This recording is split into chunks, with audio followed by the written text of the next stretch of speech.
Scuppered then. My old mum used to swear by thistledew.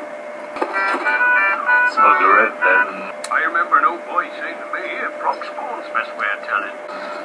My old mum used to swear by thistledew. Scuppered then. Ahoy everyone, Jez here on Kylema. Today I'm going to talk to you a little bit about my first big outing to the Isle of Wight. It was my friend's birthday, Joe, and he took some time off work and we made the plan to take a trip to the Isle of Wight. Do as much sailing as we can there and back and spend some time somewhere where neither of us had been and travel there by boat. It was my first big trip out, as I say. Never been on open waters on a boat before with me at the controls. Never done sailing on my own before either. And Joe has even less experience on boats than I do. You won't mind me saying that. So yeah, I picked him up on the 6th. He stayed on the boat overnight in Poole Harbour, and then on the 7th we made our way to the Isle of Wight using Navionics as our chart plotter, as well as using the chart plotter on the boat, but for like directions and route planning we used Navionics. We did go off the route a little bit just to go sailing to get the wind. So yeah, so we left Poole Harbour. As we were leaving, we had like a flotilla of boats behind us. So it was like they saw us get ready and get the sails up and start leaving the harbour, and everyone was like, oh, they must know what they're doing, and then just everyone followed. It was pretty awesome. It was a pretty good sight to see. So yeah, we left Poole Harbour and then we turned towards the Isle of Wight, and we managed to sail for a little while, a couple of hours maybe, just under sail, but we weren't going too fast. There really wasn't any wind. The seas were extremely calm. So yeah, after a couple of hours of not really getting too far along our journey, we decided to put the engine on and actually get there in the day. Otherwise it would have been night time or maybe even the following day. Plus we had the Needles to get through, which is notorious for being challenging, with strong currents. So and you have to go through the Needles with your engine on, so you know, we decided we'll turn the engine on, keep the sails up, and we'll just keep going. The Needles were yeah, very interesting.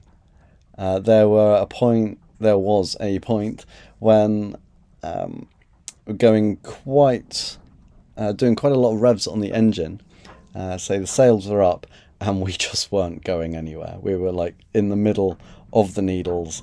There's this like military building on the left hand side, and this rocks and a huge brick building, obviously military or something, I'm not really sure, on the other side. And you can see like the water is churning and is going fast and is going in all directions. There's like mini whirlpools forming. It's quite intense. Fortunately, I had more revs to give the boat, so we could actually power our way through it, but it was slow going, and I can see why everyone says, you know, that it is challenging. Coming back out, I was thinking about doing it in reverse and coming back out again, and yeah, slight apprehension in doing so, but obviously it was needed, and I'll tell you why there was the apprehension in a moment. So anyway, we got past the Needles. We went past the harbour in Yarmouth, and we headed to Newtown Creek, an anchorage in a nature reserve owned by the National Trust. And we get in there and it's glorious.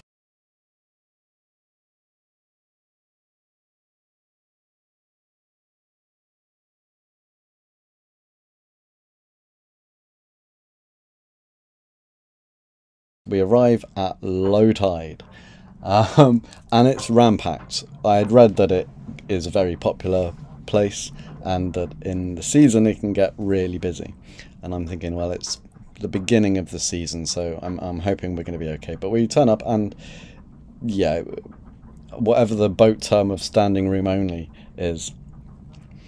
So yeah, I saw a little spot where I thought we could get. The way that the tide had swung all the boats meant that I couldn't actually go along the like the left-hand side of the channel where it was deeper, because the boats had swung out into that. So I had to go the right-hand side of the boats, which meant I was going past some fairly shallow waters. And although on the charts it didn't say that I was in some extremely shallow areas, my depth gauge started beeping and we eventually came to a halt. I'm now opposite quite a nice boat. The people on it are looking at me, and I ask them, you know, where's a good place to anchor? And they give me some hand directions, and I hear them speaking, but I can't really hear what they're saying. And I think, like, well, yeah, where they're sort of hand directing me is basically where I want to go. So I try and reverse out of the little predicament that I got myself into. But what ended up happening was the bow of the boat just ended up swinging out closer to the boat that was now pointing at me. I just waited for a little while for the tide to come back in. I don't know, probably less than a minute, and I could gain control of my boat. And I then ended up managing to get past that boat and sneaking in between three boats, creating a mini diamond of boats. And we got in there nice and safe and sound, fairly easily, other than the grounding. And that's where we hunkered down for the night. I was knackered after that trip. Yeah, I mean, it took 8 hours, plus anchoring and everything. Yeah, I was knackered. It felt good, though. It wasn't like, I'm so tired. It was like buzzing. I was extremely pleased of what we'd accomplished in the day and how far we'd got, and was really quite exciting. I'm still excited by it now. So we opened the rum and we celebrated Joe's birthday for the second day. The next day we are running out of battery, because now it's not just my devices that need charging, it's Joe's as well. So yeah, we put the engine on to top up the batteries, and after, I don't know, 30 minutes or so, the engine overheats and I hear a new alarm noise that I've not heard before. And yeah, it's telling me it's overheating. So we kill the engine. I look in the little inlet filter where the seawater comes in and cools the boat, and I know that that's probably the first thing to have checked. So I open that up, and yeah, I mean, there's a huge handful of seaweed in there. So I throw that over the side of the boat, make sure it's all clean and stuff, and I'm thinking, okay, cool, that's done it. Start the engine again, and it's just, there's no water coming through. There's this tiny little squeal that I'd not heard before, and it's not looking great. There's just nothing, no water, no seawater coming through from the seacock into this little filter and then into the engine to cool it down, which means no water's coming out the side of the boat, which means the engine's going to overheat again. So we kill the engine. We do some research. Google is your friend. Forums for the engine I have. And yeah, I mean, everyone's telling us that, yeah, the seacock is blocked, which was our verdict anyway. So it was a case of, how do we then unblock the seacock? The most common response that we found was to wait for the engine to completely cool and then just try it again and wait for the pressure to suck through the blockage, and put it into your filter and then throw it away. So that's what we did. We waited overnight the following day. So now we're on day 2 of needing to start the engine to make sure we've got enough battery for devices. So the next day comes and yeah, it's still blocked. So it's a case of now having to take things apart. First on my list was to check the impeller and replace the impeller. This is a little rubber wheel with little arms on it, and it basically creates suction to suck the water through and then into the engine. They do need to be replaced. Sometimes they break, so this was like my first thought, maybe it's the impeller. I opened it up and it looked fine, but I had a spare, so I replaced it anyway. Took a while to figure out what was going on because there's an edge inside. It's not completely circular. There's like a squished edge, and part of the impeller arms sort of get squished up, so they're not all like splayed out nicely all the way around the circle. One was like squidged.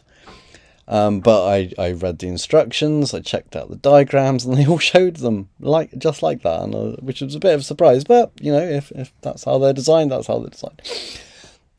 Then we decided, okay, oh yeah, I also tried to take out the pipe directly from the seacock to the little filter, to try and blow through it or push something through it in case there's something inside that pipe. There was a moment when I was upside down in the rope locker with my screwdriver out, unscrewing the Jubilee clips on the seacock.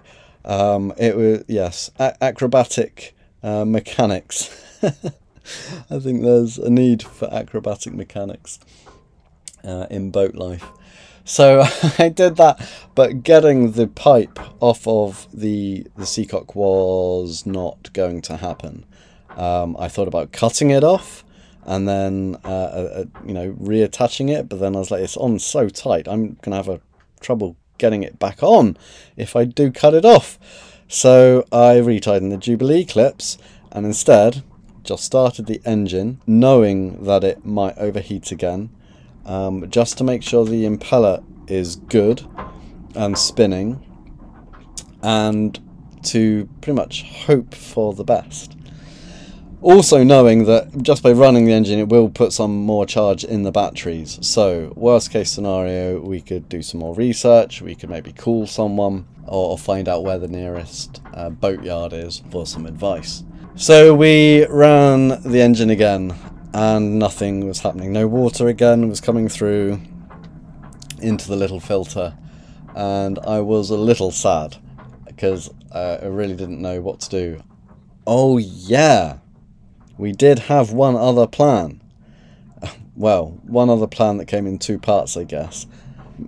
Getting in the water, or have something in the water that would dislodge the seaweed or the blockage from the underside of the boat, not from inside the boat. This was our last plan. This was like the extreme end of our planning. I thought about getting a rope all the way under. God, there's a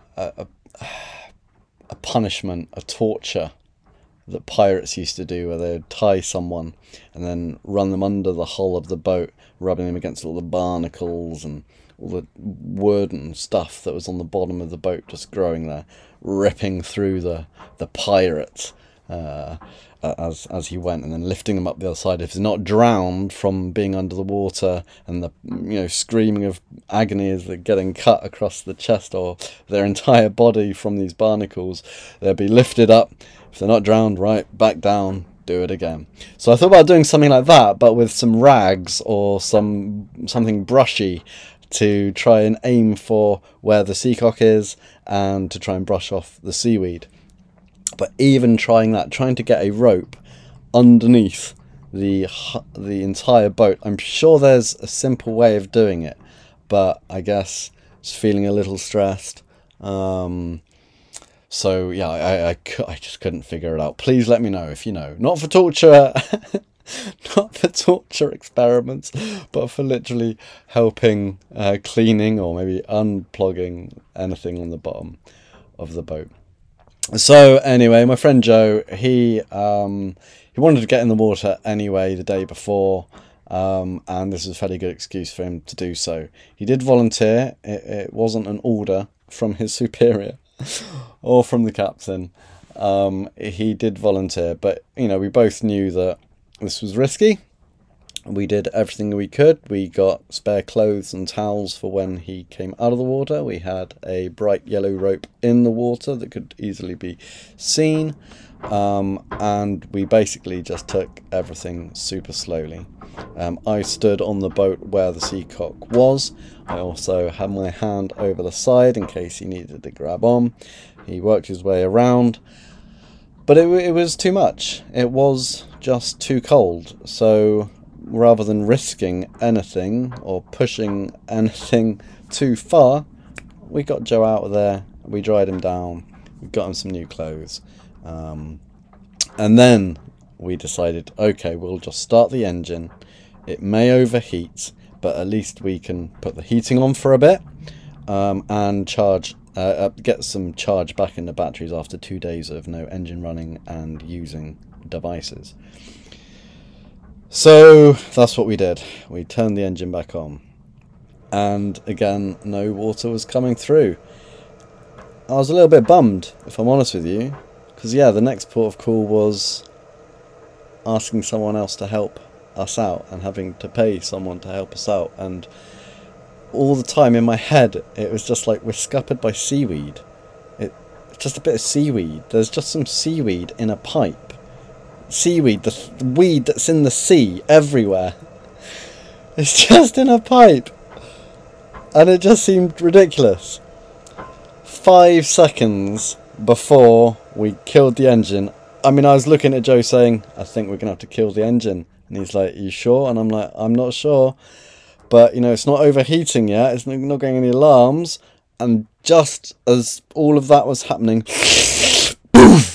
this massive lump of seaweed came through into the filter. Water started bubbling through. The engine started to purr. The squeak went away. Oh my god, the relief. Oh, me and Joe high-fived. There was a little whoop from the cockpit where Joe was. Oh my god, honestly, so happy. We let it run for a little while. We killed it again. We emptied the filter of another huge handful of seaweed through the overside. Restarted the engine again, turned on the heating, turned on the fridge, turned on all the charging for our devices, and we just let the engine run for a little while. So sorry to our neighbours if we were loud during this point in this lovely nature reserve, but it had been a journey. Not just getting to this nature reserve, but this whole engine seaweed experience had been a journey, and the relief was fantastic. Honestly, so happy. So we celebrated by taking the dinghy out and exploring around all the little creeks of the nature, well, not all of the little creeks, but we went down a little creek in the nature reserve with a couple of cans of beer, and we poodled along. We got to a really shallow point where the prop just managed to hit the ground, so I just turned that off, and we just stayed there. There's some birds around us, and we just drank our beers floating around this shallow creek area.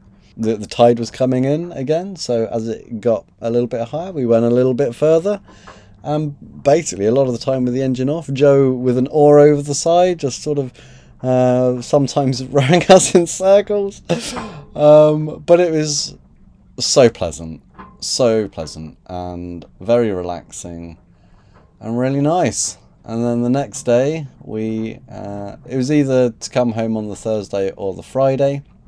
The Friday was the planned day a week in advance, but checking the weather for the days, we actually decided Thursday, mostly because the sun was out and the chance of rain was quite slim. A little bit, but quite slim. Whereas on Friday, there was going to be some rain and some stronger winds, but that wasn't really my biggest issue. It was more, yeah, sunshine. Let's just have a chilled one. So yeah, the next day we stowed everything away and we made our exit from the nature reserve and made our way back down through the Needles. Sails up, engine on. Wasn't so bad going out of the Needles. It was still something and slow going, but I think I knew what to expect more. So there was less surprise. We managed to get through it easier, or it seemed easier. And then on the other side, heading back to Poole, the weather was lovely, warm for the most part until an hour or two before we actually got back to Poole. But there was some swell at times. I would say about 1 meter of swell, which I thought was fantastic. I loved it. Getting a bit of spray going, because I see some white tips on some waves as well, so a little bit of wind was picking up. But yes, the tide was against us. The wind was literally right on our nose. So, and obviously we knew it was going to take about 8 hours again. So yeah, it was expected. So yeah, we just basically left the engine on and we managed to get back to Poole and anchor up in, I think it was just under 8 hours. I think we got here half an hour before. Yes, 7.5 hours. That's an easier way of saying it. We got here in about 7.5 hours. So yeah, and then Joe wanted to go drive back home that night. So yeah, I took him back in the dinghy, walked to him for his car, emptied some rubbish in a few bins, and yeah, went back to the boat afterwards, made myself some food, and went to bed. Slept for maybe 10 hours this morning. Again, knackered on the way back. So yeah, I was looking forward to sleep. So yeah, that was the Isle of Wight journey. I'm feeling pretty buzzed from it. I'm feeling more confident about the whole sailing thing. I'm looking forward to getting out soon in some good weather, engine off, sailing, and just me on the boat with the captain, just doing whatever we want for as long as we want. We can take all the time we need, and just practicing maneuvers, capturing wind, and stuff like that. I did have a slight inconvenience, which was a couple of days before we went to the Isle of Wight. Had some people come around to service my anemometer, and it's like a solar power anemometer, wind speed and direction, and then it relays it to my equipment. And it just hasn't been working. Like the anemometer itself hasn't been spinning. I've only seen it spin like twice. One time was in strong winds, the second time was not in strong winds, so it just doesn't make sense. And there's never been a reading on my display. So yeah, I had a couple of guys climb up my mast, check that out, and diagnose it as kaput. So that's a very expensive fix as well. There's no cheap way of doing that, and would be extremely helpful for sailing, for knowing true wind direction. So yeah, I do want to get that done. That will be happening soon, probably in the next week or two, if I can get it booked in and the marina booked in as well. So that'll be helpful. So yeah, we did have to do the trip without it. So again, the engine was probably the best and safest way of doing everything. Although we did get to play with the sails. It was a lot of fun. Alright, next on the plan is just going out, playing around. I will then be heading west along the south coast.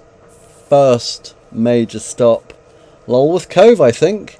I might stay at Studland Bay if the weather's good, because that's very pretty there. Another nature reserve, a seahorse protected area as well. Other than that, no real plans except remain in hot weather from now on for the rest of my life. Get to Portugal for November, Caribbean for February. They are my major plans. Obviously, if I don't feel like I'm up to it, or I don't feel the boat's up to it, then I will create a new plan. But that is it for now. Hope you've enjoyed it. Hope you've enjoyed the pictures.